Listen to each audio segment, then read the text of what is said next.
क्योंकि किसान इनके खिलाफ है। किसान मर रहा है महाराष्ट्र में, किसान इनके खिलाफ है। ओबीसी की जनगणना नहीं कर रहे, ओबीसी बीजेपी के खिलाफ है। मराठा समाज बीजेपी के खिलाफ है, आरक्षण नहीं दे रहे। फिर बीजेपी कैसे इतने पावर से आ सकती है?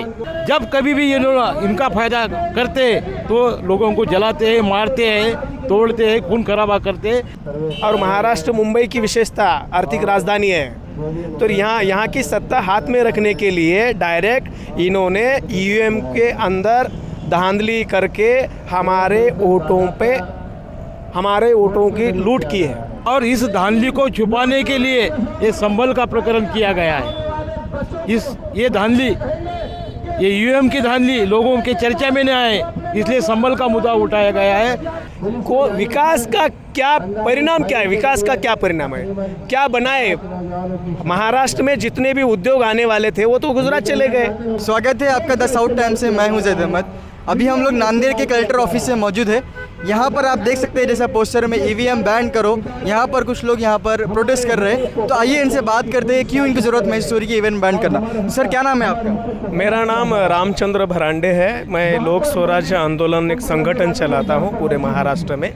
आज संविधान दिवस है। बाबा साहब ने अपने देश को संविधान का अर्पण किया था देश चलाने के लिए, और आज ऐसी स्थिति है कि ये संविधान और यहाँ की डेमोक्रेसी पूरे खतरे में है। क्यों? क्या कारण है? जो हाल ही में 20 तारीख को महाराष्ट्र असेंबली का इलेक्शन हुआ, उस इलेक्शन में जो नतीजे आए, जो परिणाम आए, जो रिजल्ट आए, ये सामान्य लोगों को पसंद नहीं है, इनके मन के विरोध है। मैं एक वोटर हूँ, मैं कार्यकर्ता हूँ, फिर भी एक वोटर हूँ, एक नागरिक हूँ। जो बाबा साहब ने हमें ये मतदान का अधिकार देकर संविधान के माध्यम से हमको नागरिक बनाया, यानी कि मालिक बनाया इस देश का।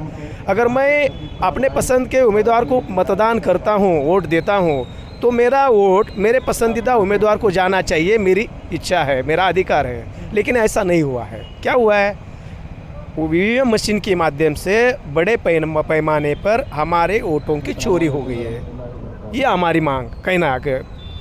तो सर कैसा लगता है आपको, मतलब क्यों आप ये बोल रहे हैं कि क्यों ऐसा लगा आपको कि ईवीएम की चोरी हुई है, वोट की आपकी चोरी हुई है? ये एक बात है, चंद्रयान भेजते हैं, ज़मीनी के तौर पर हमारे साइंटिस्ट चंद्रयान को नियंत्रित करते हैं। ये भी एक इंजीनियर ने बनाई वाली मशीन है। इसमें भी धांधली हो सकती है कि नहीं? हो सकती है। तो हमारा वोट हमारे उम्मीदवार को अगर जाता नहीं है तो किसको जाता है? क्या है? मैनिपुलेट किया वाला है ये हैकर का काम है। यहाँ के भांडवलदार जो लोग हैं ना, इनको महाराष्ट्र की सत्ता चाहिए थी, और महाराष्ट्र मुंबई की विशेषता आर्थिक राजधानी है, तो यहाँ की सत्ता हाथ में रखने के लिए डायरेक्ट इन्होंने ईवीएम के अंदर धांधली करके हमारे वोटों की लूट की है। तो ये ईवीएम बैन होना हमारी ये मांग है, पूरे महाराष्ट्र के हर एक नागरिक की मांग है। जब तक मतपत्रिका के माध्यम से मतदान की प्रक्रिया नहीं होती, तब तक यहाँ लायक, अच्छे, काबिलियत वाले, गरीब, देश चलाने के लिए जितनी भी ज़रूरत है बुद्धिमान लोगों की, ऐसे लोग हैं, ऐसे लोग चुनकर नहीं आएंगे। ईवीएम के माध्यम से भांडवलदार के एजेंट लोग चुनकर आएंगे। ये भांडवलदार के एजेंट के लोगों के लिए ही ये मशीन को हैक किए वाला है। तो हम इसका निषेध करते हैं। कलेक्टर के माध्यम से देश के राष्ट्रपति मैडम मुर्मू जी को और मुख्य निवडणूक आयुक्त जो देश का है, उनको हम यहाँ से एक निवेदन भेज रहे हैं कि भाई ये मशीन को बैन करो, जब तक ये आंदोलन रुकेगा नहीं। पूरे देश के लोग रास्ते पर आ जाएंगे आने वाले कल में।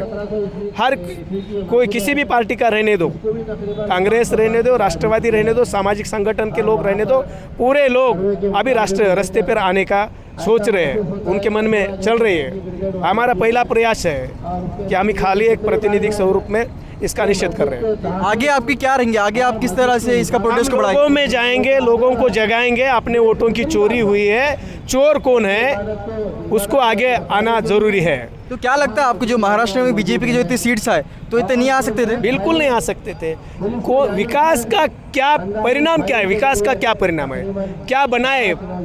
महाराष्ट्र में जितने भी उद्योग आने वाले थे वो तो गुजरात चले गए नहीं।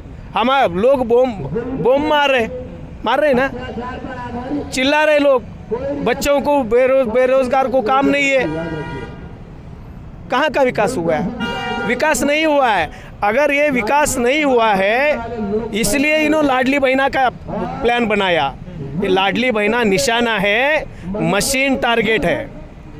लाडली बहना को बदनाम कर दिया इन्होंने, मशीन को मैनेज करके। बहना बोल रहे हैं मेरा वोट तो बीजेपी को नहीं गया था, बच्चा बोल रहा है, भांजा बोल रहा है मैं तो बीजेपी को वोट नहीं दिया था, मामा बोल रहा है मैं तो बीजेपी को वोट नहीं दिया था। कैसा गया बीजेपी को वोट? ये हमारे उम्मीदवार खुद बोल रहा है। हाँ, उम्मीदवार खुद बोल रहा है। एक उम्मीदवार बोला कि उसके घर में फैमिली के 16 लोग हैं, हाँ, तो उसको 2 वोट हो गए। उम्मीदवार उसके नाम के साथ बोल रहा, और हर क्षेत्र से जहाँ जहाँ धांधली हो गई वहाँ पे आ गया कि चुनाव में जितने वोट हुए गिनती में ज़्यादा वोट निकले। तो ये धांधली हर जगह पे हो गई, महाराष्ट्र के हर कोने में धांधली हो गई।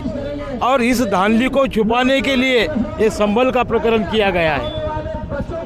ये धांधली, ये यूएम की धांधली लोगों के चर्चा में नहीं आए, इसलिए संभल का मुद्दा उठाया गया है। जब कभी भी ये लोग इनका फायदा करते तो लोगों को जलाते हैं, मारते हैं, तोड़ते हैं, खून खराबा करते हैं। तो ऐसा खून खराबा देश में ये लोग कर रहे हैं, बांट रहे हैं और काट भी रहे हैं। तो ये लोग नहीं आ सकते थे क्योंकि किसान इनके खिलाफ है।